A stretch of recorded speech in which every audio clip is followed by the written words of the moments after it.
2 class அரிசி இது அளவு.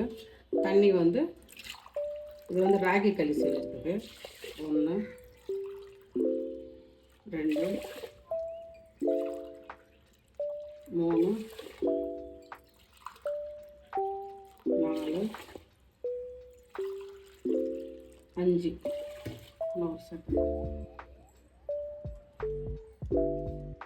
மொத்தம் வந்து 2 கிளாஸ் அரிசிக்கு வந்து 6 கிளாஸ் தண்ணி ஊற்றணும். ஏன்னா களி இல்லையா, அதனால வேக வைக்கலாம். நம்ம பொங்கல் வேக வைக்கிற மாதிரி 6 கிளாஸ் தண்ணி. தலைக்கறி மாதிரி நல்லா கழுவி க்ளீனாக வச்சு மஞ்சள் தூள் போட்டு வச்சு தலைக்கறி இந்த மாதிரி கொதிக்கணும். அதில் கொச்சின்னு இருக்குதா, அதுக்கப்புறம் வந்து கொஞ்சோண்டு கொஞ்சம் உப்பு போட்டுக்கணும். ஏன்னா களி கொஞ்சம் சப்புன்னு இருக்கும், அதனால் இது கொஞ்சம் உப்பு போட்டுக்கிட்டு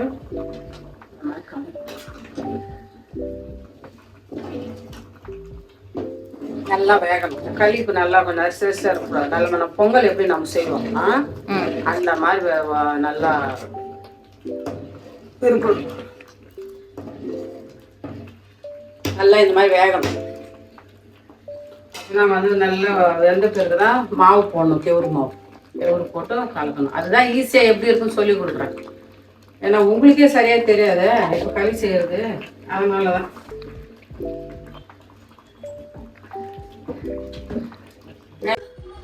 மாவு வந்து கரெக்டாக வந்து 1 கப்பு எடுத்துக்கோங்க. கெவுரு மாவு எடுத்துக்கிட்டு இந்த மாதிரி வந்து இந்த மாதிரி இதில் பெருசில் கொஞ்சம் போட்டுக்கோங்க. இதெல்லாம் உங்களுக்கு ஈஸியாக கற்றுக் கொடுக்குறோம். உங்களுக்கு சில பேர் வந்து தெரியாமல் இருக்காங்க, அதனால தான் கற்றுக் கொடுக்குறேன். இந்த மாதிரி வந்து கொஞ்சம் நல்லா இப்படி தண்ணி ஊற்றிட்டு உண்டைகள் இல்லாமல் நல்லா கரைச்சிக்கிங்க இந்த மாதிரி. ஏன்னா இந்த கால பசங்களுக்கு ஓரளவுக்கு தெரிய மாட்டேன் சில பேர் களி செய்கிறது. அதான் ஈஸியாக கொஞ்சம் இப்படி கற்றுக்குங்க. அதனால தான் சொல்கிறோம் அவங்களுக்கு.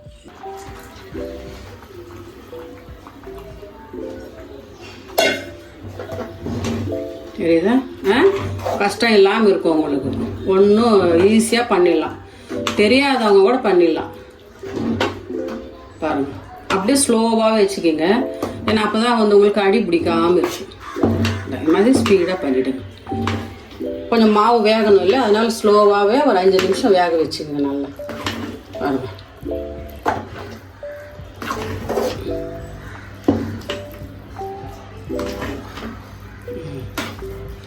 சுற்றி மாவுல எதுவுமே இல்லாமல் நல்லா இந்த மாதிரி கலர் விட்டுக்கோங்க.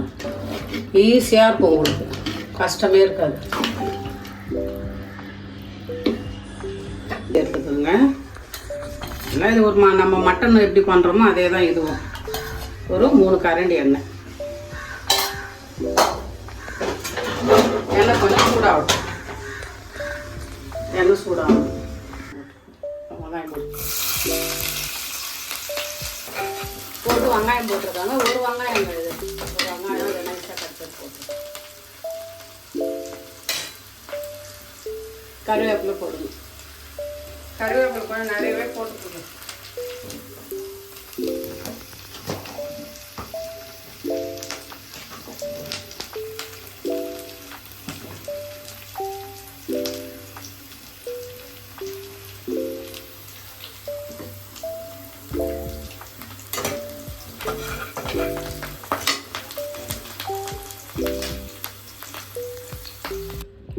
பட்டை, ஒரு 3 லவங்கம், ஒரு ஏலக்காய். நல்லா வெங்காயம் நல்லா வதங்கிடுச்சு. இப்போது நம்ம அரைச்சி வச்சுருந்த மசாலா, தனியா, பட்டை, லவங்கம், இஞ்சி, பூண்டு எல்லாமே அரைச்சி வச்சுருக்கோம்.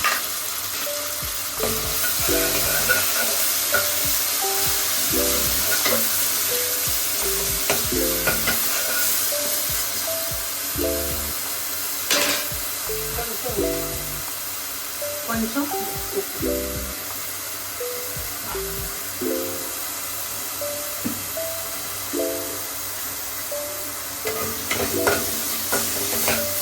இந்த பச்சை வாசனை போகிற அளவுக்கு நல்லா வதக்கி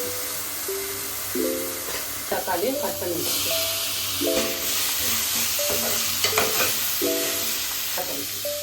அப்படியே எல்லாமே நல்லா வதங்கிடும்.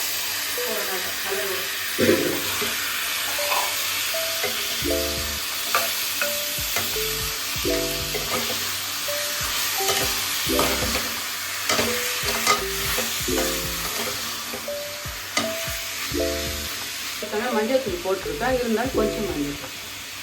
மஞ்சள் தூள், மிளகாத்தூள் 2 டீஸ்பூன்.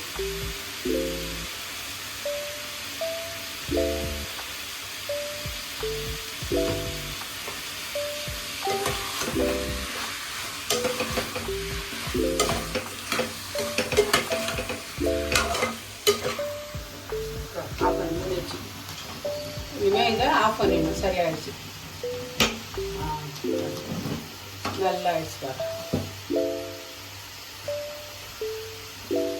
நல்லா அந்த பச்சை வாசனை மிளகாத்தூள் போட்டதில் இந்த மாதிரி பச்சை வாசனை போகிற மாதிரி நல்லா வதக்கி. ஆயிலோட கம்மியாக தான் போட்டுருக்கு.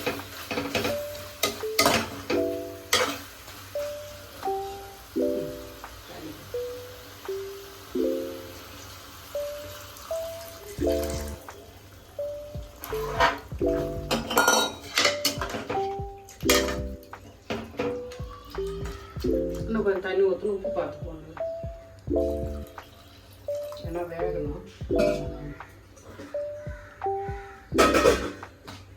களியில் வந்து கொஞ்சம் உப்பு போட்டிருக்காங்க, அதனால் பார்த்து எப்பவுமே குழம்புல உப்பு போட்டுக்கோங்க. இப்போ ஜாஸ்தி ஆயிடுச்சுன்னா கஷ்டம்.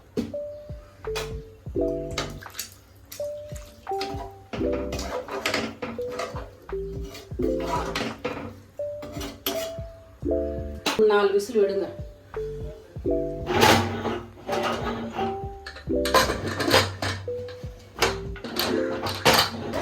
ரெண்டு ஸ்பூனு கொப்பரை கசகசா பொடி.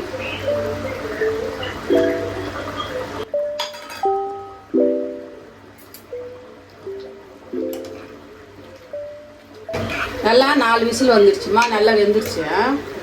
நல்லா வெந்துருச்சு.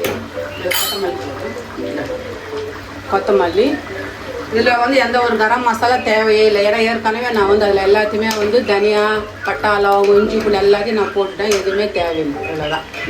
அது நம்ம அந்த கொப்பரை அந்த கசகசா போட்டோம்னா நல்லா இது மாதிரி திக்னஸ் ஆகிடும். இப்போ 2 ஸ்பூன் மட்டும்.